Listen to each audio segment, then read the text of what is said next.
Hi there.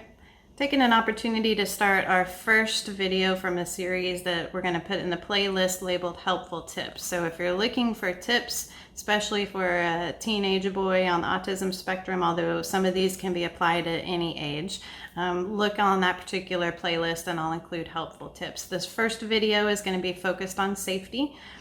So I want to share some of the things that we've incorporated that we've found have worked well for us to protect Dylan.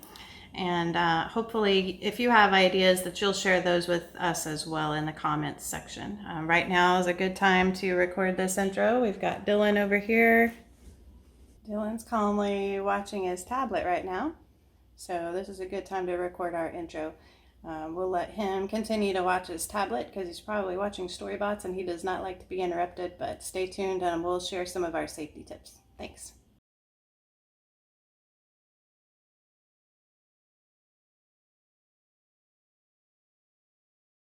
All right, tip number one would be a security system. And yes, the security system is nice, but what we use it for primarily are two different things for Dylan. One is window and door chimes. So anytime a window or an exterior door is opened, I'm alerted to that, even if the alarm isn't set. That comes in handy a lot with Dylan, because you never know if I'm busy doing something, he may open a window or a door and I'm alerted immediately that that's occurred and I can check on that. The other, of course, would be at night. Always set the alarm at night. That way, if for some reason I'm sleeping and he gets up and opens a door or a window, then obviously I'm alerted to that at that point in time as well. So there's no concern about flight during the night.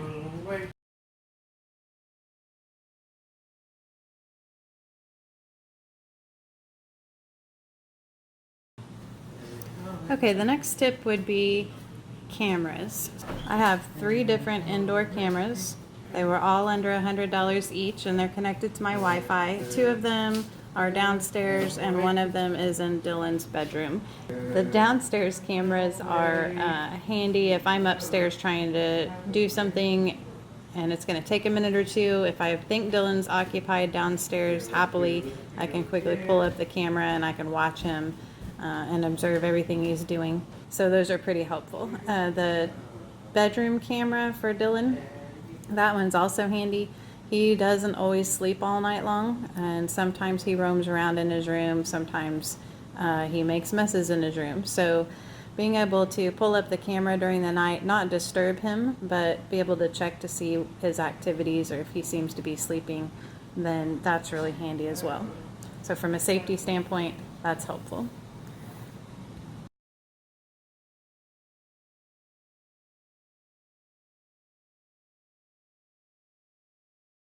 Another safety tip would be locks on doors. So I have a couple of examples of this. One is a lock on a pantry door. This is helpful for not only locking up snacks so that we don't over snack, but also locking up steak knives, kitchen chemicals, different things like that. That's really helpful. Dylan doesn't know how to utilize the keypad, so far so good, that works. This next example is an example of a baby latch on a fireplace door. So this protects Dylan from the embers that are dying out at the end of a fire in the fireplace. So that adds a level of safety. But we utilize these in a lot of different ways. We've got the drawer pull stops for kitchen drawers and bathroom drawers. Same thing with cabinet doors as well. For the most part, those work really well with Dylan. They just have to be pretty sturdy because naturally he's pretty strong now, stronger than a typical toddler. So they're not always foolproof, but they help.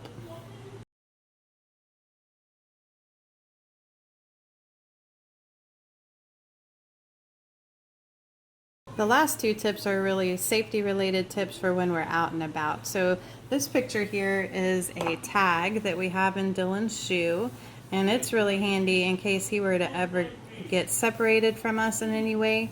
As long as he has these shoes on, if a first responder or someone were to find him, the outside of the tag has a QR code that can be scanned, and when someone scans that from their phone or their tablet, it's going to show them our emergency contact information.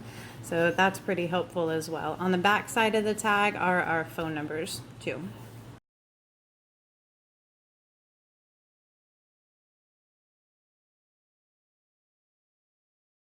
And then lastly, this is an idea that we've just recently incorporated. This is just a small piece of paper right now. I'm going to try to formalize it somehow, maybe laminate it in the near future.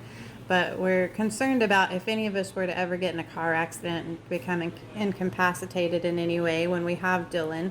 We wanted to make sure that there was a way that someone, whoever was assisting us, could pretty quickly ascertain the needs Dylan might have if he's with us. So you'll notice on this particular piece of paper, I mentioned that there could be a nonverbal autistic child in the car with me, may not respond to commands, etc., etc. And on the back side, I have some phone numbers and his allergies. So what I've done is I have this slipped inside of my wallet in front of my driver's license, right behind the clear plastic sleeves. All right, thanks for watching. Hopefully you got some good ideas from this particular video. Again, if you have any comments or feedback from me, I would greatly appreciate it. Please just leave it down here in the comments section or on Instagram or my Facebook page, wherever you're finding me. Please leave that feedback. I'd love to have a conversation with you.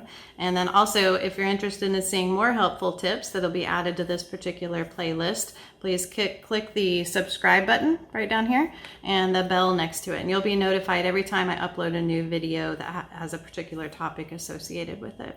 But I appreciate your time and your feedback, and God bless. Thanks. Good job, Dylan. Say bye. Bye.